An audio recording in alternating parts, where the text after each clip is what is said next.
Bonsoir à tous. En mon nom en tant que présidente de la MVF, mais aussi au nom du docteur Plessier, avec lequel nous avons travaillé en collaboration pour ce webinaire, on vous remercie sincèrement d'assister, de vous être inscrit et on espère que, il va répondre à vos attentes. Merci, à tout à l'heure. Bon webinaire. Merci. Donc Stéphane va commencer la présentation sur tout ce que vous avez toujours voulu savoir sur les anticoagulants. Stéphane est un patient de l'Association des malades des vaisseaux du foie et va nous parler de son expérience des anticoagulants et de comment il a appris à vivre avec, malgré quelques moments quand même un peu complexes. Merci Stéphane. Donc merci Aurélie. Donc déjà après, avant toute chose, je vous prie de m'excuser pour ma voix un petit peu cassée. Donc oui, comme l'a dit le docteur Plessier, je suis adhérente de l'AMVF, Association Thématique des Vaisseaux du Foie, mais je suis aussi son patient. Donc en ce qui me concerne, je dois vous faire part de mon témoignage en tant que patient sous anticoagulant. Donc, au niveau de ma vie personnelle, j'ai 52 ans, je suis marié, j'ai un petit garçon de 12 ans qui est en pleine forme et je travaille.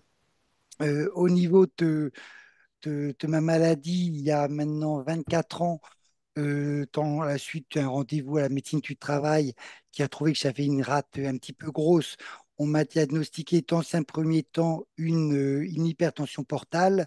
Et 9 ans après, à la suite d'une échographie, ça a été diagnostiqué en thrombose portale et à la suite, encore une fois, d'une biopsie du foie en intraveineuse, si je ne me trompe pas de terme, qui s'est très bien passée, la biopsie. Il est apparu que c'était les petits faisceaux du foie qui étaient touchés. Donc, je suis passé à la maladie portosinusoïdale.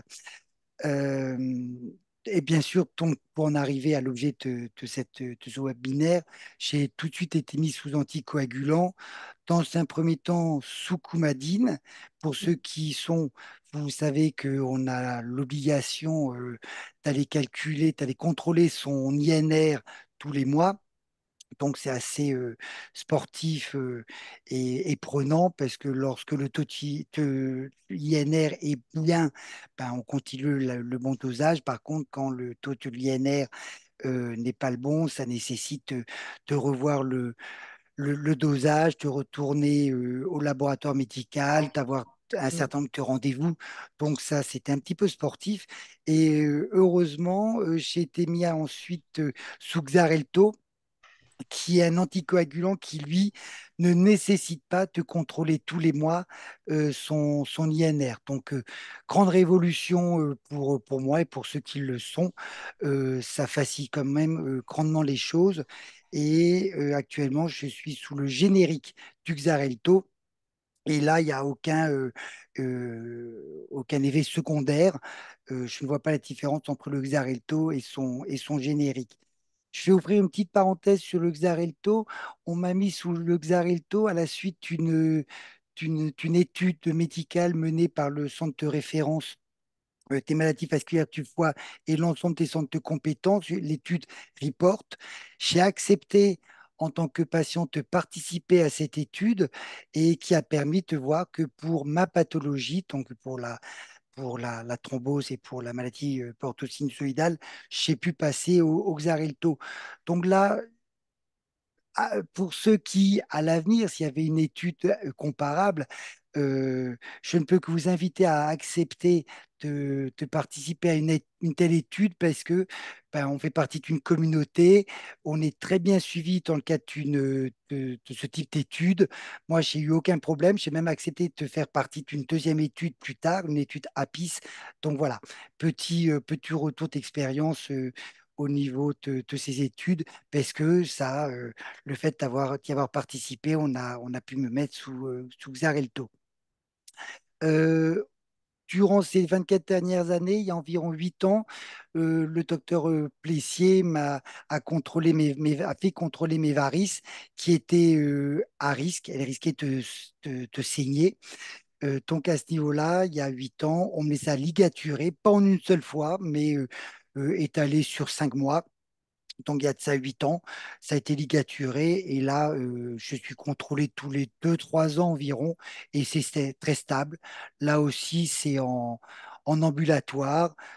Ça fait un petit peu mal pendant 48 heures, mais l'avantage, c'est que j'ai pu manger un petit peu de glace pour atténuer un petit peu la douleur.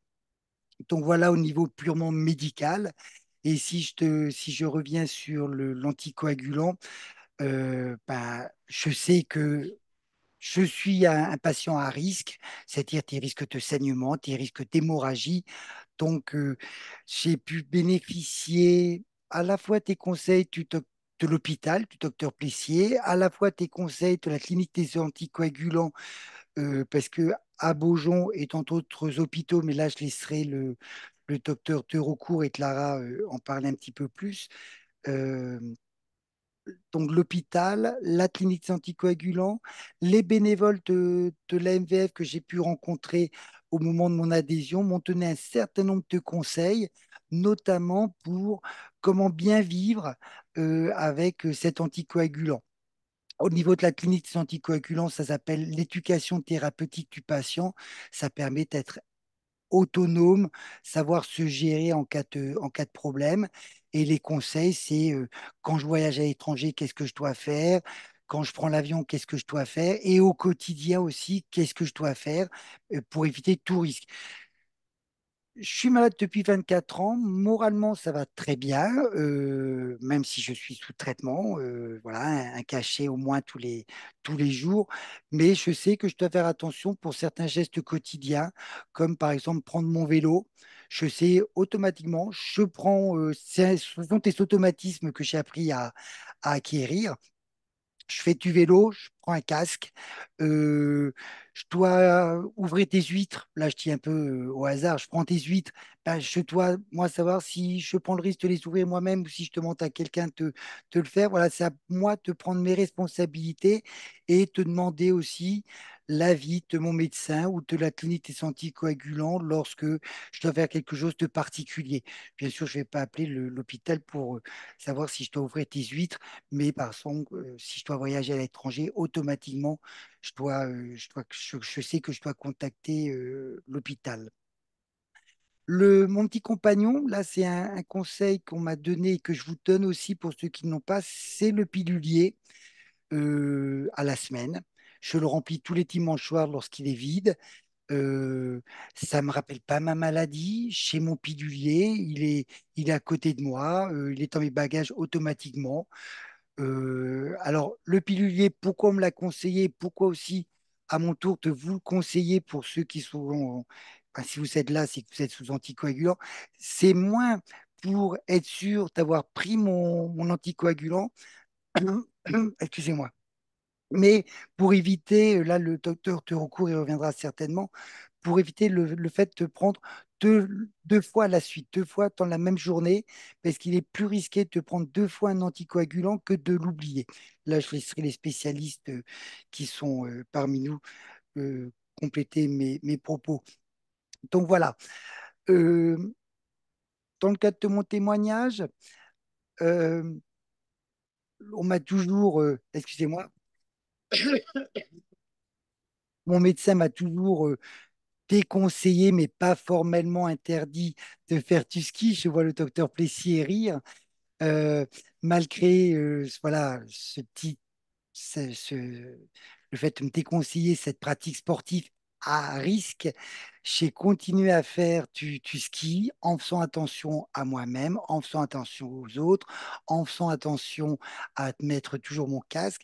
Mais cependant, l'hiver dernier, j'ai eu un petit souci, non pas au ski, mais en faisant une promenade en raquette où là, je suis tombé sur moi-même, où je me suis plié en deux en chutant de 60 centimètres. Ça aurait pu arriver en me promenant dans une prairie en plein été. Mais je suis tombé sur moi-même. J'ai entendu un petit crack. mais la douleur a vite disparu et ce n'est que 4 jours après où j'ai senti la douleur revenir avec un très bel hématome au bas-ventre. Là, ma femme m'a tout de suite amené aux urgences de l'hôpital Beaujon avec ma petite carte d'urgence. Pour ceux qui ont une carte d'urgence qui a été créée avec l'AMVF, Fil-Foie et le centre de référence, c'est une petite carte d'urgence que j'ai sur moi et ça m'a permis de passer presque en priorité. C'était nécessaire. Aux urgences, ils n'ont rien vu de particulier, mais j'ai quand même prévenu l'hôpital le lendemain avec une très belle photo de mon hématome. Et là, ils m'ont demandé de revenir et il est apparu que j'aurais pu appeler aussi la clinique anticoagulant. C'était aussi son rôle. Euh, il est apparu que je faisais une petite hémorragie interne. Le sang avait été, si j'ai bien compris, avait été retenu par un muscle, mais au bout de 3 4 jours, le muscle a laissé échapper du sang. Et donc, cette petite hémorragie interne, mais ça reste une hémorragie, ce qui est sérieux quand même, euh, a, a bien été pris en charge par l'hôpital qui m'a arrêté tout de suite mes anticoagulants le temps que mon hémorragie s'arrête. Et après, j'ai repris mes anticoagulants normalement.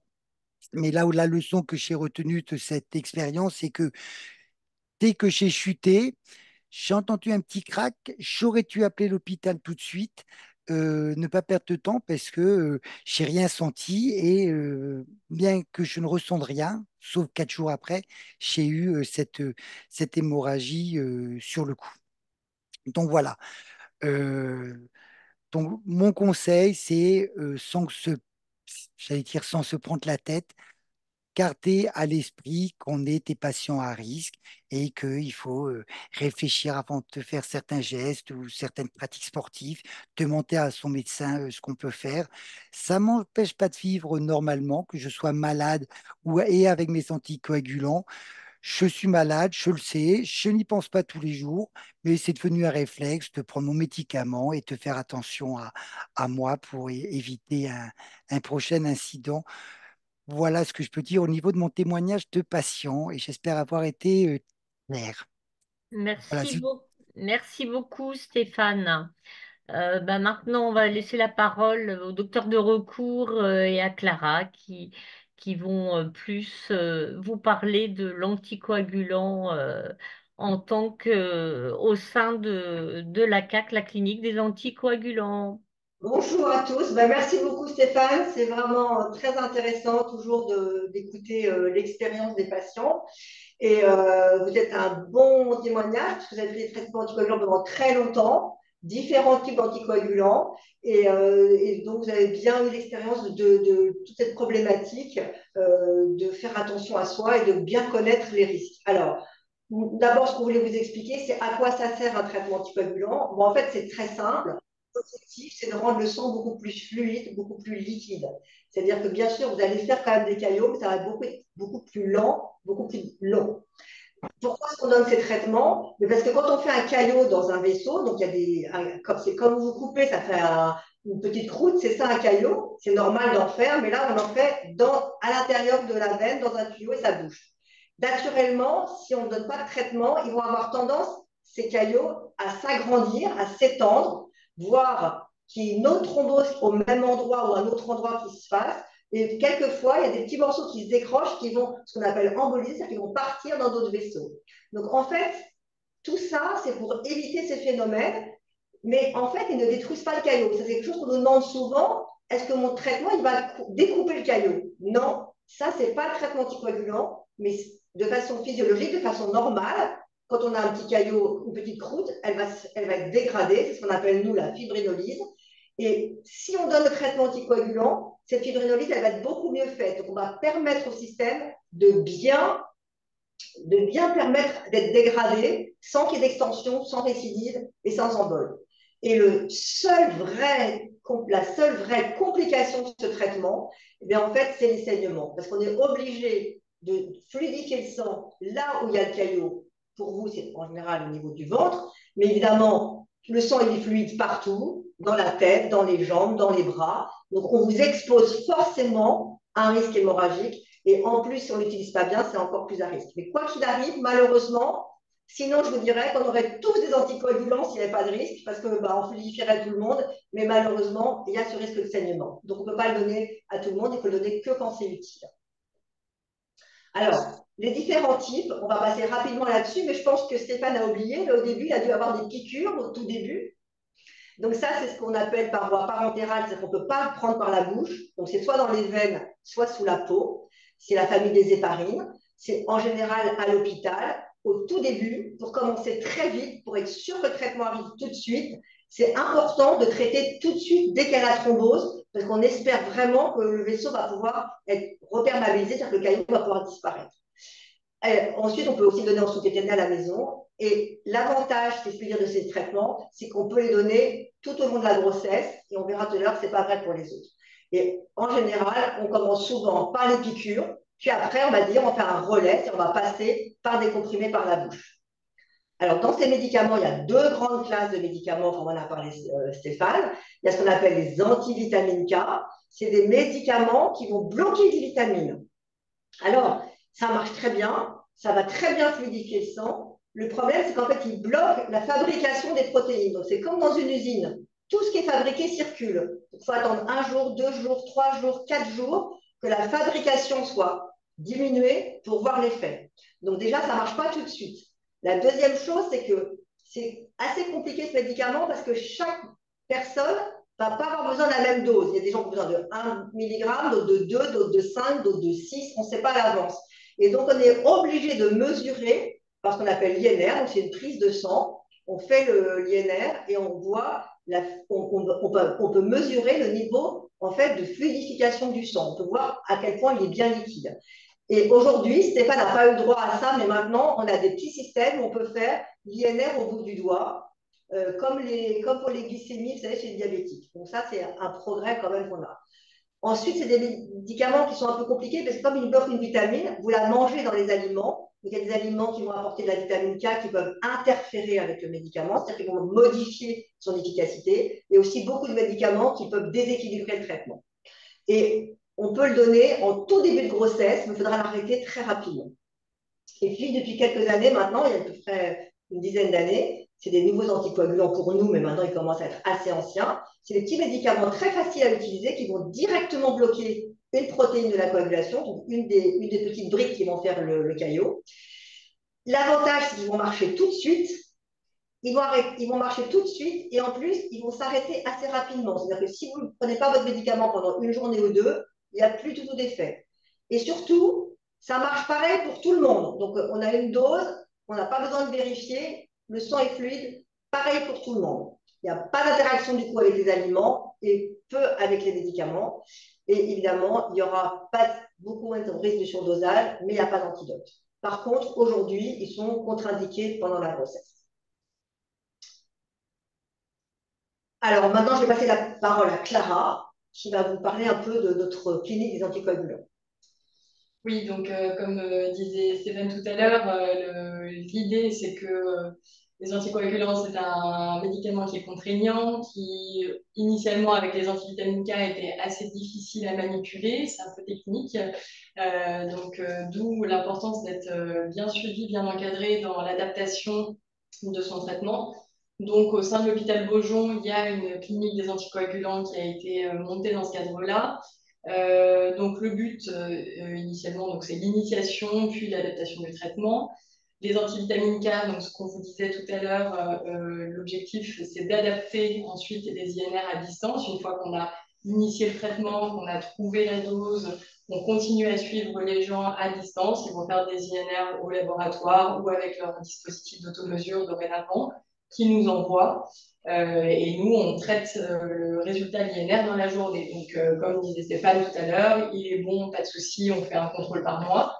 Il est moins bon à la hausse ou à la baisse, et ben, on adapte les posologies, on appelle les gens, on essaie de comprendre pourquoi il n'est pas bon, surtout, ça c'est important. Voilà, et donc on est tout le temps en contact avec les patients. Ça nous permet donc, d'avoir une efficacité sur le traitement, et également aussi d'avoir une continuité dans la prise en soin des patients. En ce qui concerne donc les anticoagulants oraux directs, la deuxième classe médicamenteuse dont vous parlait le docteur de Vaucourt, donc là c'est beaucoup plus facile à gérer puisqu'elle vous expliquait que c'est une dose fixe, curative ou préventive. Donc là on assure des consultations de suivi de traitement, mais qui sont néanmoins nécessaires. C'est pas parce qu'on a une dose fixe qui ne s'adapte pas qu'il n'y a plus de suivi. Non, il y a toujours un suivi. Et il faut savoir si on en a toujours besoin, si la dose peut être réévaluée, s'il n'y a pas de contre-indication au cours du temps qui apparaît. Donc ça, c'est vraiment important. Donc les suivis sont assez espacés une fois que le traitement est initié. C'est environ tous les ans, voire un petit peu plus, quand c'est bien équilibré. Voilà. On est là également pour proposer des avis médicaux, pour encadrer les patients lorsqu'il y a besoin de protocoles de relais. Donc, Stéphane en parlait tout à l'heure, donc vous avez une vie normale et de temps en temps, vous avez des examens médicaux.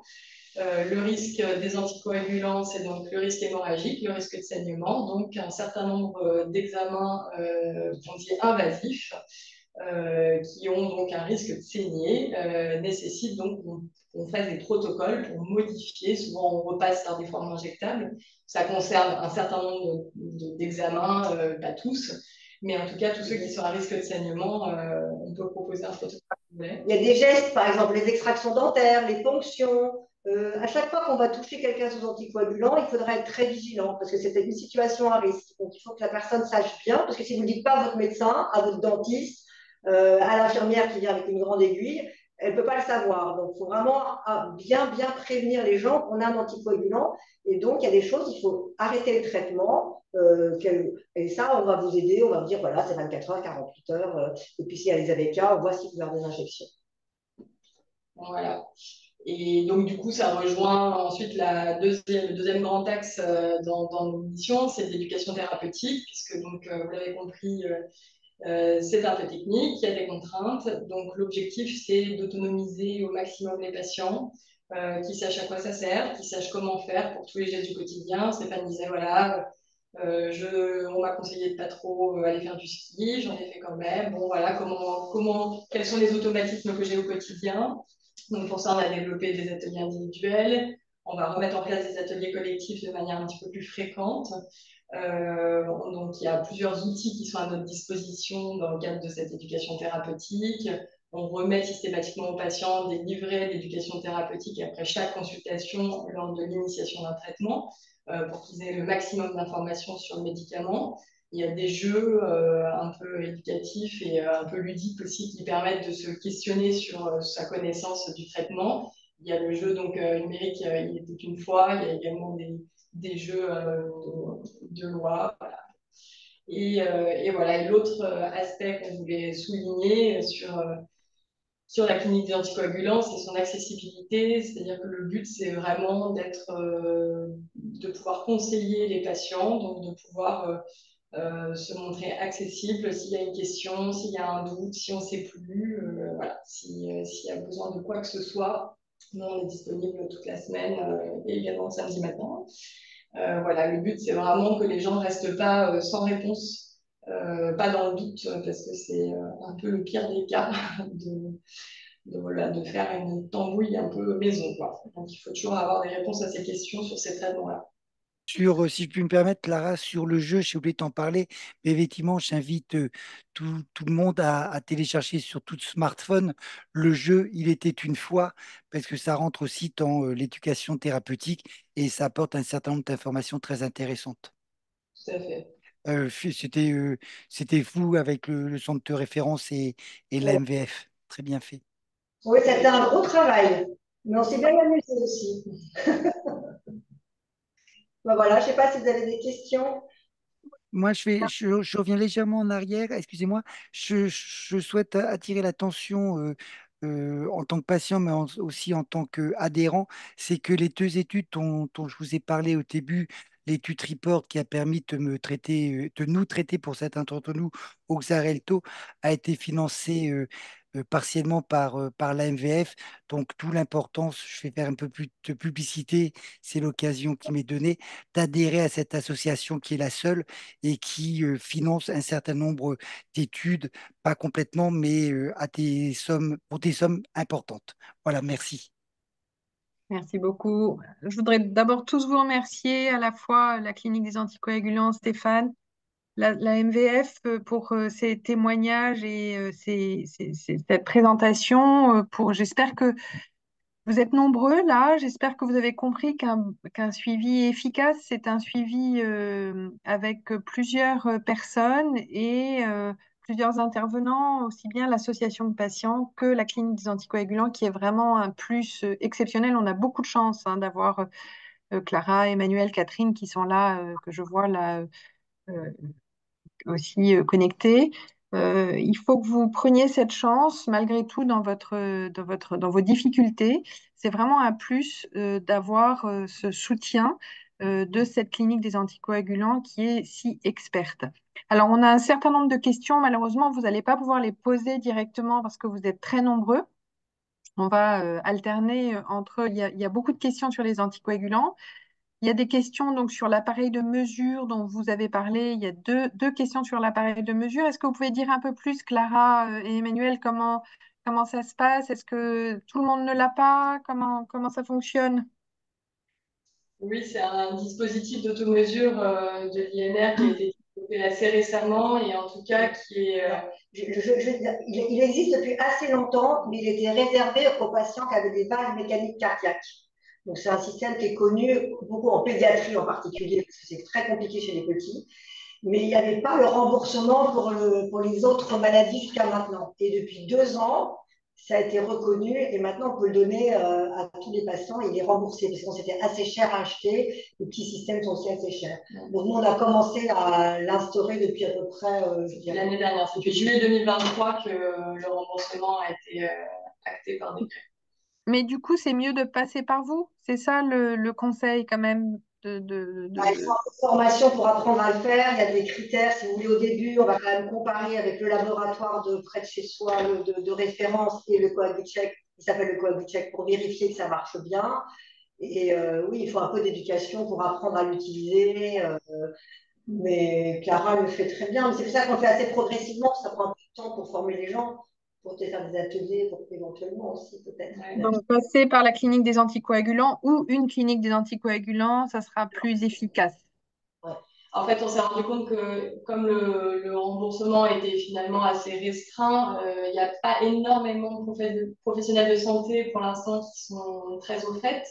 Donc, il y a, voilà, et par exemple, les infirmières libérales, elles sont nombreuses à ignorer un petit peu, même jusqu'à même l'existence du dispositif. Donc, c'est en train voilà, de diffuser, mais c'est pas encore majoritaire. Ok.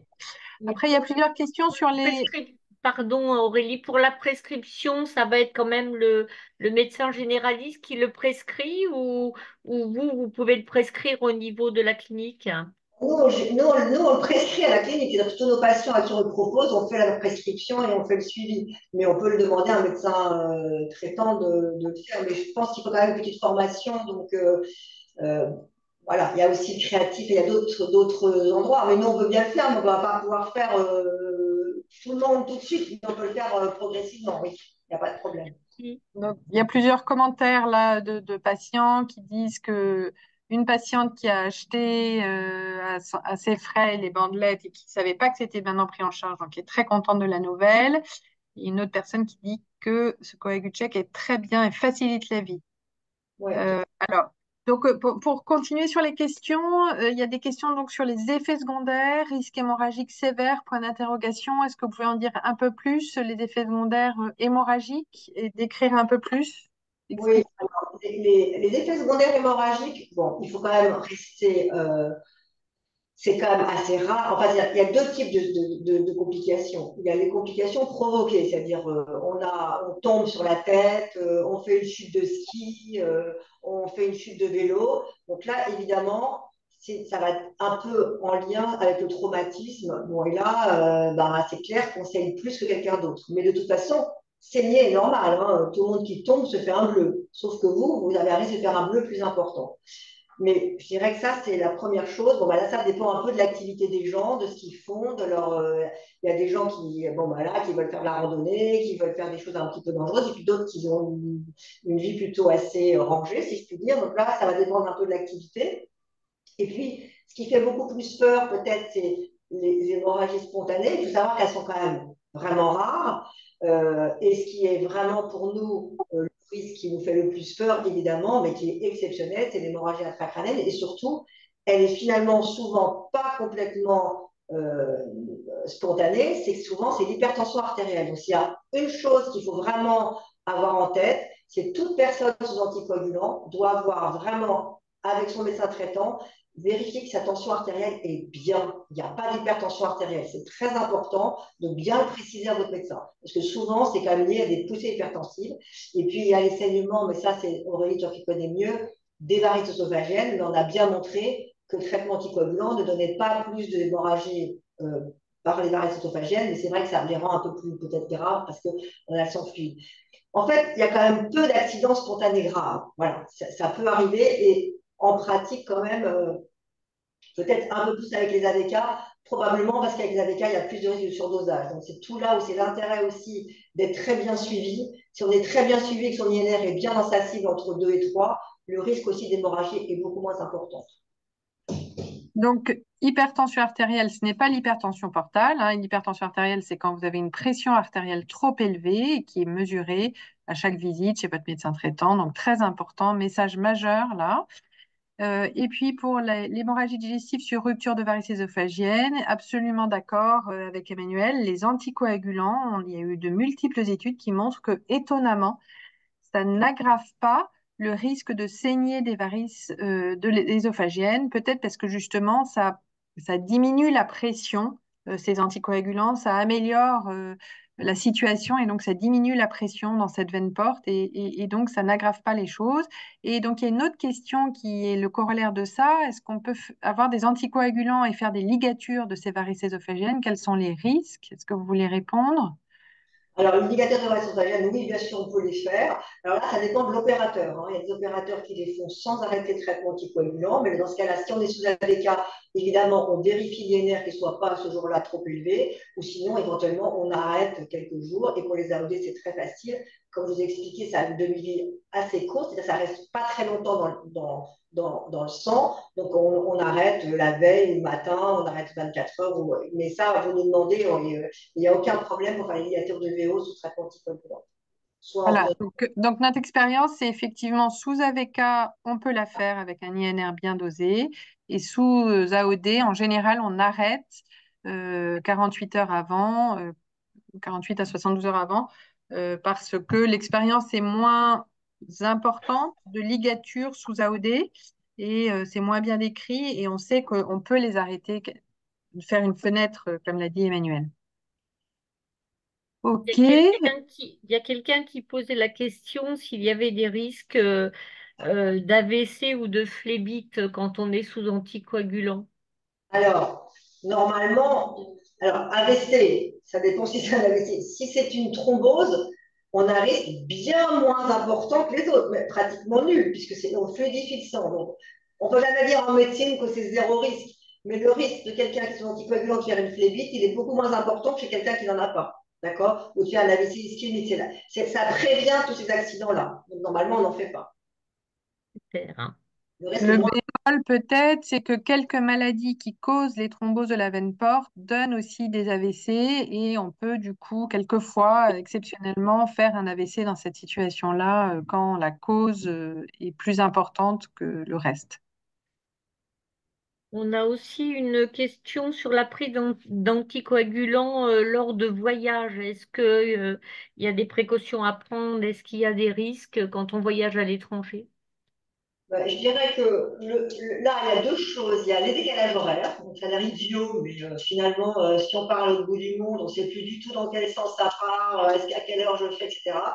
Donc ça, c'est vraiment, C'est dire, c'est la popote, mais ça, on le fait avec vous, on regarde, soit on reste 2 jours et on se dit, change pas mon heure de prise, soit je décale des heures, etc. Donc ça, c'est la première chose. La deuxième chose, c'est d'être vraiment vigilant, c'est-à-dire de partir avec tous ces médicaments avec soi. On ne les met pas dans la valise, on les garde avec soi. On a largement de quoi faire pour le retour si jamais il y a un décalage de retour. Et puis, c'est des précautions. On part quand même avec des trousses voilà, de secours avec les choses dont on a besoin. Après, il n'y a pas de choses très particulières sinon. Voilà, c'est essentiellement ça. Et Donc, pour est-ce que les voyages en avion, Avec le coagulant. tu peux rappeler les heures de décalage dans la prise du traitement en retard ou en avance pour les anticoagulants ou c'est trop compliqué selon l'anticoagulant?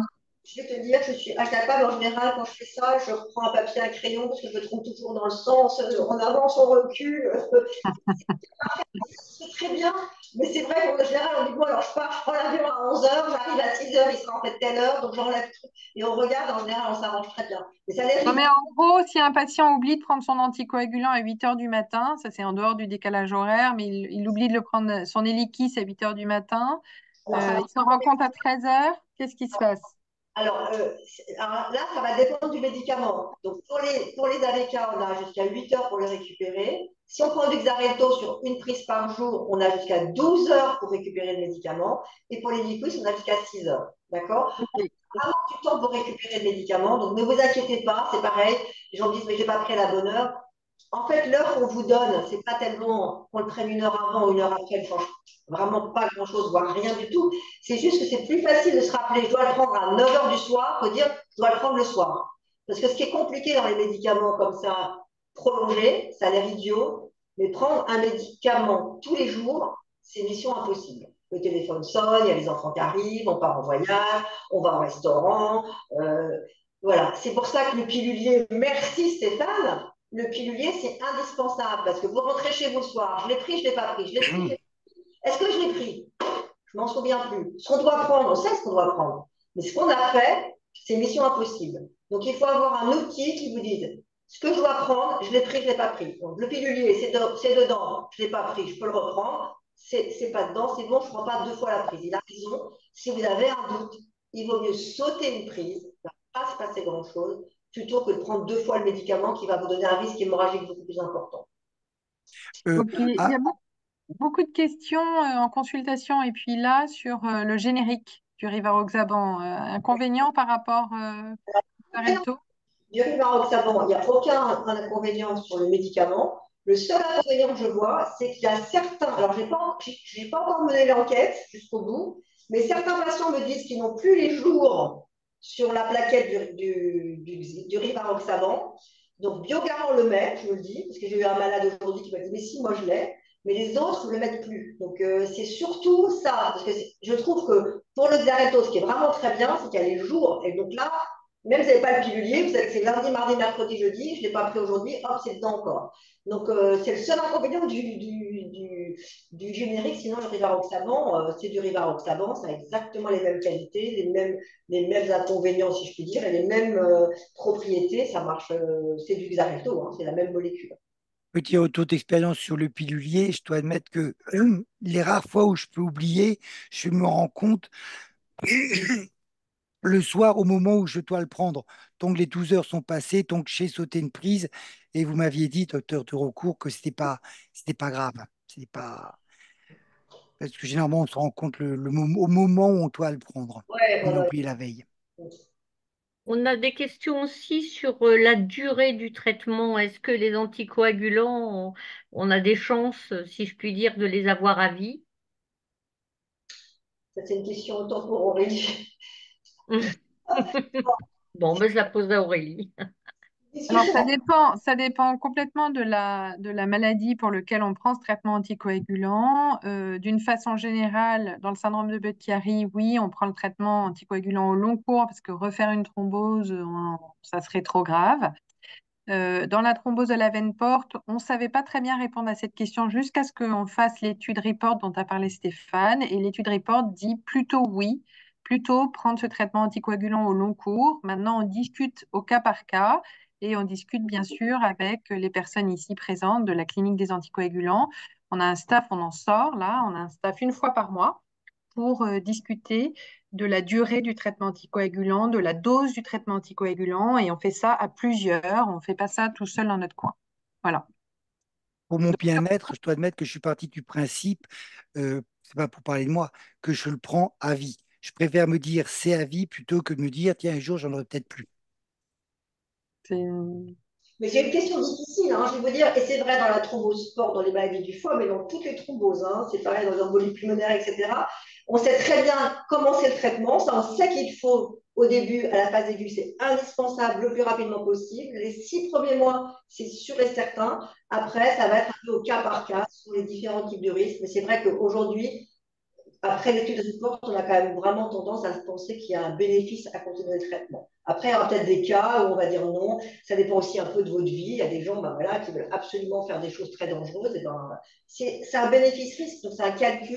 Et chacun est un peu différent. Et donc, ça se rediscute. Mais quelquefois, on a des discussions un peu compliquées. Hein, avec Aurélie, on dit est-ce qu'on continue la dose, qu'est-ce qu'on fait et Donc, c'est notre objectif, c'est d'identifier, de cibler de plus en plus par ces études les populations qui en ont besoin. Et donc, on est en train de réfléchir à une autre étude qui va suivre Report et on vous en parlera si on arrive à obtenir un financement national. Donc, il y a d'autres questions. Est-ce qu'il y a d'autres précautions à prendre quand on est personnel hospitalier? quand on est personnel hospitalier par Mm. rapport aux anticoagulants. Ouais. Non, je ne vois pas, D'accord. bah, pas plus que oui, que comme dit Clara, pas plus que si on est élagueur ou que si on travaille. Non, il n'y a pas de choses particulières. Faites attention à vous. Ouais. Et comment reconnaître les signes quand on est en dessus de au-dessus de la norme, quand on prend du Xarelto ou de l'héliquis et qu'on n'est pas, on surveille pas l'INR? On Sur n'est les pas. aiguilles, sur le Xarelto, c'est compliqué. C'est une dose fixe. Donc, à moins que vous ayez pris 2 fois le comprimé, ce qui entraînerait un surdosage. Sinon, normalement, les AOD, vous n'êtes pas surdosé, en principe. D'accord.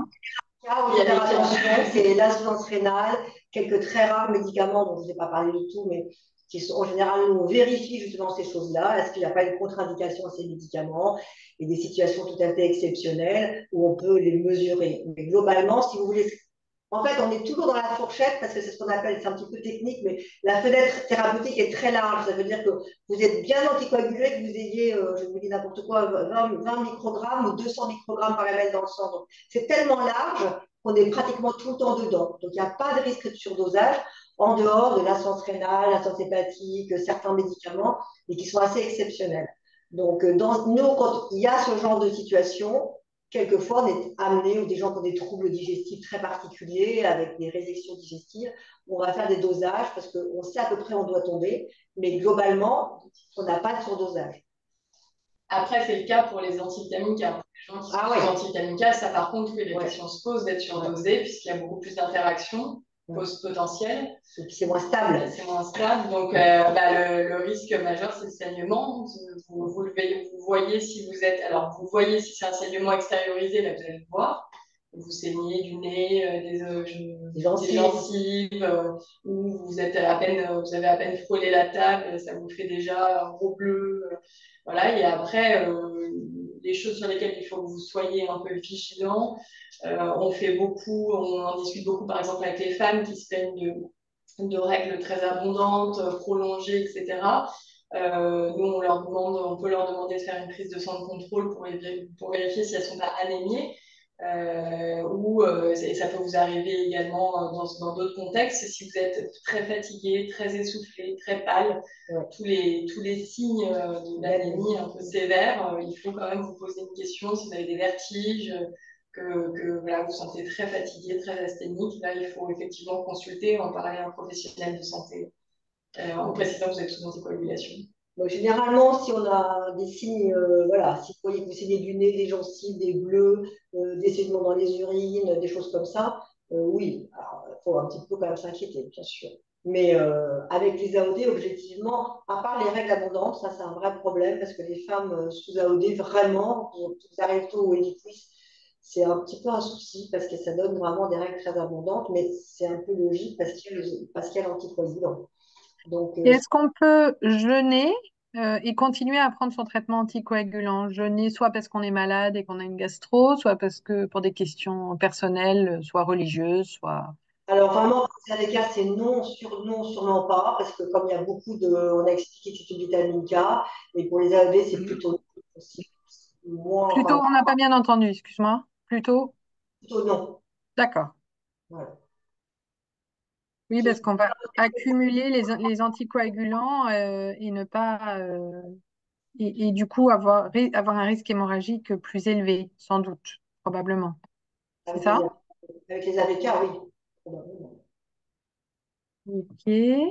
Des questions aussi concernant l'alimentation. Est-ce qu'il y a des... Alors, l'alimentation, avec les AOD, il n'y a rien. On peut manger tout ce qu'on veut, puis c'est un médicament qui ne passe pas du tout par la vitamine K, donc il y a aucune interaction avec les aliments. Par contre, pour les antivitamines K, on va vous demander d'avoir une alimentation relativement équilibrée, hein, Variée. variée. On vous demande de ne pas faire de monodiète d'aliments pleins de vitamine K. Voilà, c'est tout ce qu'on vous demande. De ne pas vous lancer dans une monodiète de brocoli, chou-fleur d'un coup, d'un seul. Là, vous allez avoir un INR qui va vraiment chuter. Mais après, vous mangez comme vous voulez, de manière variée.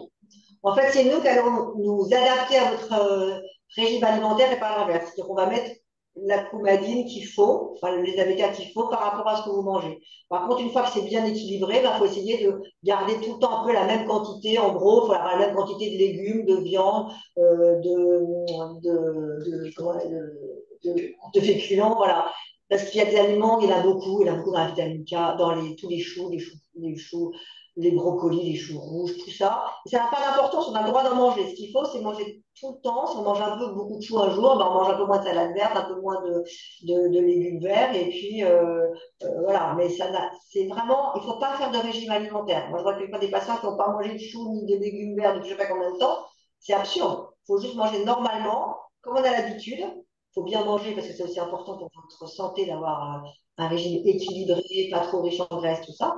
Mais globalement, si vous ne faites pas des gros écarts, il y a pas de problème. Et une question que je me suis posée en tant que patient, c'est pas tant l'alimentation. Peut-être que certains se posent la question, et l'alcool? Bon, bah, l'alcool, on va pas répondre pour l'alcool. C'est non, bien sûr. Mais bon, après, franchement, pour les anticoagulants, le vrai risque de l'alcool, c'est qu'il ne faut pas boire trop pour ne pas tomber. En vrai. Sinon, ça ne va pas vraiment vous déséquilibrer le traitement en soi. De toute façon, c'est mauvais pour le foie, voilà, c'est pas adapté, bien sûr. Mais vous avez le droit de boire une petite coupe de champagne de temps en temps, un petit verre de vin, bien sûr, c'est pas ça qui va vous déséquilibrer votre traitement en tout cas. Oui, Voilà, occasionnel. Une consommation occasionnelle. c'est la réponse que j'attendais. Merci. C'est pas pour boire une coupe de champagne. Thé et tisane. C'est pas- Ah, thé et tisane, c'est une bonne question parce que avec les antivitamines K, parfois on a des fluctuations d'INR et on cherche et on ne trouve pas. Et en fait, on se rend compte que certains patients ont pris des plantes, de la phytothérapie, des thés, des tisanes, des choses comme ça. Euh, donc certains sont bien renseignés, il y a certains principes actifs qu'on connaît bien, par exemple le millepertuis, on sait que ça a des gros effets sur les antivitamines K. Il y en a d'autres voilà, il y en a d'autres qui sont un petit peu connus comme ça. Parfois, il y a des associations en plus qui sont faites, donc vous pouvez en prendre. Alors le millepertuis, par exemple, avec les avocats, ça ne fonctionne pas du tout, hein, c'est pas la peine d'en prendre. C'est AOD, non, c'est d'ailleurs. Voilà, oui, de manière générale, même avec les AOD. Ce qu'on vous demande, c'est de nous le dire, on va se renseigner. On ne connaît pas tout sur tout, mais voilà, il y en a un certain nombre en tout cas qui sont bien référencés et d'autres un peu moins. Mais effectivement, ça peut être des interactions un peu cachées dont on ne doutait pas au T'as début. fait tes devoirs? Tous tes devoirs? T'as tout compris? Madame Rébilla, il faut que vous coupiez votre micro. Alors, c'est aussi un peu comme pour l'alimentation. Si vous prenez une tisane de temps en temps, il n'y a aucun problème, hein. Je me souviens, son INR était complètement déséquilibré. On a mis un temps fou à comprendre. Et en fait, il se faisait des décoctions de marjolaine mais il en prenait matin, midi et soir toute la journée. On s'est aperçu qu'il y avait plein de vitamine K dans la marjolaine. Donc on apprend des choses avec vous, hein, ça c'est extraordinaire. Mais voilà, ce qu'il faut faire, c'est ne pas faire des choses excessives. C'est-à-dire, tout d'un coup, prendre que des tisanes, des suppléments. C'est pareil, les suppléments vitaminiques, faites super gaffe. Si vous avez K, qu'il y a de la vitamine K dedans, bah, c'est l'antidote, hein, c'est ce qui bloque le traitement. Voilà. Donc soyez. Alors, il y a une autre question sur les sodas, je vais y répondre parce que, en fait, les sodas, le problème, c'est que ça donne un surpoids et que Ouais. le surpoids, c'est un facteur de risque de thrombose. Donc, vraiment, les sodas sont fortement déconseillés, même si ça n'interagit pas directement avec les antivitamines K. C'est un facteur de risque de faire des thromboses et c'est très mauvais, ça donne le diabète. Est-ce qu'on peut revenir aussi sur la grossesse? Ça a été évoqué rapidement, mais est-ce qu'il y a des précautions plus à prendre? Qu'est-ce que vous préconisez? Eh ben, écoutez, oui, ça c'est très important. Toute grossesse, il faut vraiment la préparer, c'est-à-dire qu'il faut prévenir les hépatologues, nous prévenir et avoir vraiment je dirais, un plan d'attaque. C'est-à-dire, on va vérifier que tout se passe bien, enfin, que tout est OK pour faire cette grossesse. Et les traitements anticoagulants aujourd'hui, les AVK, comme je l'ai dit, on peut les donner au tout début de la grossesse. Donc en général, on fait très attention avec les femmes, elles font des tests de grossesse et dès qu'il y a la grossesse, on va passer tout de suite aux piqûres, parce que les piqûres, on peut les garder pendant toute la grossesse et après aussi pendant l'allaitement. Aujourd'hui, le Xarelto et les Liquis, il y a très peu de données. C'est contre-indiqué pendant la grossesse. Pour vous rassurer, quand même, il y a eu un certain nombre de grossesses qui ont été, je dirais, accidentelles, c'est pas le bon mot, mais qui ont été démarrées. Pour l'instant, il n'y a pas eu de signes de malformation, mais en tout cas, ça passe dans le bébé, c'est sûr, parce que c'est des toutes petites molécules, donc elles vont passer dans le bébé. Avec le Xarelto, il a été montré qu'il y avait plus de fausses couches, donc on risque quand même de ne pas pouvoir mener à terme la grossesse. Et il y a quand même une inconnue sur ces médicaments. En tout cas, si on est sous AOD et qu'on a une grossesse, il faut tout de suite arrêter le traitement et passer aux piqûres. Et là, il faut vraiment nous prévenir. Mais le mieux, c'est vraiment d'en parler avant, pour d'abord que les hépatologues aussi regardent les varices esophagiennes. Il y a plein de choses à vérifier. Et franchement, enfin, je crois qu'Aurélie va être d'accord avec moi. En général, quand c'est bien préparé, avec les obstétriciens, avec les hépatologues et avec nous, ça se passe vraiment bien. Mais il faut vraiment savoir que et les antivitamines K, si on les donne après 6 semaines d'aménorrhée, il peut y avoir des malformations au niveau du bébé. Donc, il faut être très, très vigilant là-dessus. Par contre, les héparines, vraiment, maintenant, on sait qu'on peut les donner, qu'il n'y a pas d'effet secondaire sur les grossesses. Aurélie, tu as peut-être quelque chose à dire là-dessus? Non, je suis désolée, j'étais dans les devoirs de mon fils, de toute façon, donc je n'ai pas entendu la fin, mais je suis désolée. Je suis vraiment désolée. Préparer à l'avance, vous prévenir vous, les hépatologues, vous vérifier les varices, Oui, etc. Qu'il faut que ça soit vraiment parfait. Plus c'est bien préparé, et en général, ça se passe très bien quand tout a été planifié un peu à l'avance. Donc, exactement. Avec quand c'est préparé, ça se passe toujours bien. une visite préconceptionnelle. Absolument. Alors après, il y a des questions plus spécifiques sur les maladies vasculaires du foie. Donc je pense qu'on fera un webinaire spécifique sur les maladies. Pour reparler des symptômes, des maladies. Alors, il y a une question, est-ce que la thrombose peut se déplacer à un autre endroit? A priori, non, elle ne va pas se déplacer à un autre endroit, mais on peut refaire éventuellement une thrombose si on arrête son traitement, par exemple. Donc, il faut être vigilant dans le suivi et c'est pour ça qu'on vous voit régulièrement. On refait des scanners, des échographies pour vérifier que tout est bien stable, mais la thrombose ne se déplace pas. Est-ce qu'on peut guérir d'une maladie vasculaire du foie? Donc, on peut ne pas avoir de symptômes. Je ne sais pas si on appelle ça une guérison, mais on peut ne plus avoir de symptômes avec un suivi régulier. Ça n'empêche pas il ne faut pas arrêter le suivi, a priori. Enfin, je vous déconseille d'arrêter le suivi parce que on peut très bien être suivi tous les 3, 4, 5 ans. Il y a même là une patiente qui regrette qu'on ne la voit que tous les ans. Donc, nous, les médecins, toute l'équipe, si on voit que la situation est stabilisée, on espace le suivi parce qu'on pense qu'on peut le faire, mais on vous conseille quand même de poursuivre ce suivi pour euh, vérifier justement qu'il n'y ait pas de complications qui apparaissent. Euh, Bon, on a vu le petit cousin, hein, il est très mignon.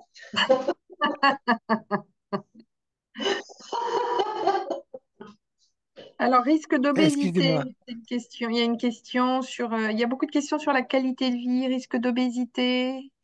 Est-ce que ça donne des troubles digestifs? Alors, c'est plutôt la maladie vasculaire du foie. La question est posée plus vers la maladie vasculaire du foie que vers les anticoagulants. Les sports possibles avec les anticoagulants, l'effet sur la santé mentale. Est-ce Alors, que... possible, il faut faire du sport, il faut faire de l'activité physique. Surtout, il ne faut pas s'arrêter. Ce qui est interdit, c'est tous les sports de contact. Donc, le rugby, la boxe, les chutes, le cheval, le ski. Voilà. Mais on peut faire du tennis, on peut faire du ping-pong, on peut faire de la natation, on peut faire du vélo quand on le fait de façon mesurée, faire de la gymnastique. Qu'est-ce qu'on peut faire? On peut faire vraiment pratiquement tous les sports. Seulement, il ne faut pas faire les sports dangereux. Le handball, les choses comme ça, non, c'est trop dangereux. Mais sinon, au contraire, il faut bouger, bouger, bouger, bouger, bouger. Très important, le foot. Le foot est plutôt déconseillé. Ça dépend comment on fait du foot. On fait du foot avec les copains, tranquille, ça va. Mais le foot en compète, non, ça ne va pas le faire. Voilà. Mais vraiment, alors, l'anticoagulant ne contre-indique pas du tout l'activité physique et sportive. Au contraire, il faut en faire. Ce qu'il ne faut pas faire, c'est tout ce qui est à choc. À choc, il y a trauma. Si je puis me permettre, sur la santé mentale, je dirais que tout dépend de la façon dont on accepte la maladie. Moi, je l'ai acceptée facilement. Et pour reprendre les propos d'un externe que j'ai rencontré dans le cadre d'un atelier diagnostic organisé par l'association, elle a parlé d'un petit, je sais plus Aurélie, d'un petit compagnon. Et on a des petits compagnons dans la vie. Et la maladie, c'est un petit compagnon pas très gentil. Mais à côté de ça, j'ai un petit compagnon gentil. Ça pourrait être mon anticoagulant. Donc moi, je l'ai accepté, la maladie, et je crois que pour vivre bien, ce que j'espère faire tous les jours, c'est accepter la maladie le plus facilement possible, ne pas y penser, sauf comme je l'ai dit dans mon témoignage, euh, pour certaines pratiques du sport, se poser la question, mais il ne faut pas que ça pollue notre esprit au quotidien. Et c'est comme ça que on peut s'en sortir mentalement. Mais je peux comprendre que certaines personnes aient du mal à accepter cette maladie, surtout quand on l'attrape à un certain âge. Mais il faut faire avec. Et c'est un petit compagnon, pas très gentil, mais faut jouer avec lui. Et on est bien accompagné par les médecins. Je voulais juste rebondir sur l'aspect justement qualité de vie et santé mentale, comme on a quand même des patients au téléphone toute la journée. Euh, enfin, ça arrive quand même effectivement que bon, le traitement anticoagulant, de par son aspect un peu contraignant, qui est quand même de moins en moins avec les AOD, mais on a quand même encore finalement beaucoup de gens sous antivitamine K, même si ça a tendance à s'inverser un petit peu. Mais j'ai l'impression que parfois les antivitamine K, notamment, cristallisent un peu la maladie, quoi. On a tendance à projeter un peu des trucs sur le traitement anticoagulant. Et on a des gens notamment qui vont arrêter le traitement anticoagulant parce qu'ils ont l'impression qu'ils sont fatigués. Enfin, ils lui prêtent en fait des effets indésirables qui ne sont pas forcément ceux du traitement anticoagulant, voire pas du tout, euh, sans nous en parler. Et donc en fait, on se retrouve comme ça avec des gens qui sont en rupture de suivi, de traitement depuis plusieurs jours, semaines, mois, enfin, ça dépend un peu. Soit parce qu'ils avaient des difficultés d'équilibration, ou soit parce qu'ils ont eu d'autres effets indésirables qu'ils attribuent au traitement. Donc, je pense que là, le message à faire passer, c'est vraiment de nous en parler. Nous, il y a un certain nombre de choses qu'on désacralise en disant tout de suite, ça, c'est sûr que c'est pas le traitement anticoagulant. Voilà, c'est peut-être dû à votre pathologie. Si ça fait un moment que vous n'avez pas consulté, c'est peut-être le moment justement de remettre des consultations de suivi en route, des examens, etc. C'est peut-être votre état qui s'aggrave ou autre chose. Enfin, là, mais en tout cas, le message, c'est le dialogue, quoi. Il y a toujours des moments où c'est un peu compliqué, il y a des moments où on a l'impression qu'on ne va pas y arriver, que cette INR ne va jamais rentrer dans la cible, qu'on ne va jamais arrêter les piqûres. Enfin, il y a des moments un peu de désespoir, quoi. C'est un peu compliqué. Et donc, dans ce cas-là, voilà, l'idée, c'est de travailler à une alliance, quoi, de se parler et de trouver des solutions et vous serez moins seul et vous serez mieux pris en charge en plus, quoi. Donc, voilà. Le traitement anticoagulant ne fatigue pas, par exemple. Ouais, ça, Vous c'est n'êtes un peu pas ce qu'on fatigué. Il y a entend. des choses, on nous dit, ah, depuis que je prends mon traitement, je suis fatiguée. Non, c'est pas le traitement qui fatigue, malheureusement, c'est la maladie. Voilà, la maladie fatigue. Il y a une Ouais. question sur le risque d'obésité, c'est pareil, le traitement anticoagulant ne donne pas d'obésité, en revanche, l'obésité donne des thromboses. Donc, c'est plutôt dans ce sens-là. Donc, il faut travailler aussi là-dessus, le sport, voir la diététicienne, et vous savez que je vous encourage souvent à le faire. Il y a une dernière question, je pense, je suis désolée, on arrive, il est 19h01. Au bout, une question importante, c'est un patient qui relate sa maladie, on n'a rien trouvé, on lui en a tout cherché, génétique, etc. On n'a rien trouvé, il n'y a pas de maladie du foie, bref, un malade en bonne santé. Quel est le taux de malades en bonne santé qui ont eu des maladies de la coagulation? Euh, on- le taux de malades en bonne santé diminue parce qu'on fait des progrès et qu'on trouve de plus en plus de causes. Malgré tout, dans 30 à 40% des cas, selon la pathologie, on ne trouve pas de cause à ces thromboses planchniques. Vous savez qu'on vous demande de participer à un certain nombre de recherches. On fait maintenant même du séquençage de l'ADN, on vous en parle, et on trouve des mutations pour lequel j'espère on aura plus tard des explications pour savoir si ces mutations jouent un rôle dans vos maladies des vaisseaux du foie. Donc on avance, mais dans 30 à 40% des cas, on ne trouve pas de cause, ce qui ne veut pas dire qu'on peut arrêter le traitement anticoagulant. Au contraire, probablement que lorsqu'on n'a pas de cause, il faut le poursuivre autant que les autres. Je ne sais pas si vous voulez commenter ça, Emmanuel. Ce qu'on comprend, c'est qu'en fait, la thrombose, enfin, ces caillots qui se forment, c'est ce qu'on appelle quelque chose de très multifactoriel. C'est-à-dire qu'il y a probablement plusieurs choses qui interviennent. Donc, on a une anomalie génétique ou pas, on est un peu gros, on fume, on est inactif. Et c'est plusieurs phénomènes qui vont aller ensemble pour faire la thrombose. Et pour ça que c'est assez compliqué à comprendre, parce que souvent, on n'arrive pas à trouver une cause unique. Alors, il y en a quelques fois, on en trouve de plus en plus, et tu as raison, plus on avance dans la connaissance, il y a quand même vraiment maintenant des maladies qu'on a bien euh, trouvées, mais il y a encore des tas de cas où probablement c'est plusieurs choses qui vont intervenir les unes après les autres et qui vont faire qu'elles vont ensemble faire la thrombose. Donc c'est très difficile quelquefois de vraiment trouver. Et quelquefois on ne trouve rien. Effectivement, il y a des gens en pleine santé qui ne sont pas gros, qui ne fument pas, qui sont actifs, qui sont là. Et il y a des mystères en médecine, il y a encore beaucoup de choses qu'on ne connaît pas, mais la thrombose est quelque chose de compliqué. Parfait. Bon, écoutez, je vous remercie beaucoup. On n'a pas pu prendre toutes les questions. Il y en a quelques-unes. Je vais essayer de vous répondre là tout sur le Zoom si j'y arrive. Autrement, vous pouvez passer par la MVF. Peut-être vous pouvez rappeler le mail de la MVF. Il est ici. Contact at AMVF. Alors, j'arrive pas à le voir complètement. .fr. Contact Voilà, ngf.so.fr et nous, on sera en deuxième ligne sans problème sur les questions que vous nous transférez, on répondra. voilà. Merci à tous et puis on recommencera si ça vous a plu et si nos participants sont d'accord. Liliane, vous voulez rajouter quelque chose peut-être? On avait oublié le QCM, on avait des petites questions avant. Ah oui, C'est nous qui l'avons oublié. C'est l'objet de deuxième. C'est pas grave. la prochaine fois. La prochaine fois, on n'oubliera pas. Et merci beaucoup Anaïs hein, aussi qui a tout organisé de fil foi. Super. Merci beaucoup, en tout cas, à tout le monde. Au revoir. Merci. À une Au prochaine. revoir, merci. Merci. Alors, on sort de là. Arrêtez de partir.